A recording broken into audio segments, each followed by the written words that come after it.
Hello friends, welcome to இது என் சமையல். இப்போ நீங்கள் பார்க்குறது இன்றைக்கி நைட்டு டின்னருக்கு நான் என்ன ரெடி பண்ணேன் அப்படிங்கிறது தாங்க. இன்றைக்கி டின்னருக்கு நான் இட்லியை வச்சு முட்டை குழம்பு தான் ரெடி பண்ணியிருந்தேன். அதாவது முட்டை குழம்பு மத்தியானமே வச்சது.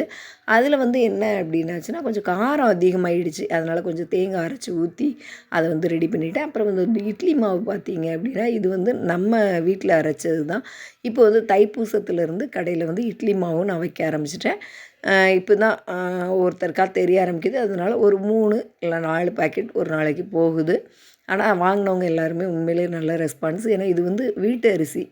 அம்மா எனக்காக இட்லி அரிசி எங்கள் வயலில் உள்ள நெல் கொடுத்தாங்க, அரிசி கொடுத்தாங்க. அதை தான் இப்போ நான் கடைக்கும் யூஸ் பண்ணிக்கிட்டு இருக்கேன். இது முடிஞ்ச உடனே நம்ம கடை அரிசி தான் வாங்கி நம்ம நல்ல குவாலிட்டியில் கொடுக்கணுங்கிற பிளானும் வச்சுருக்கேன்.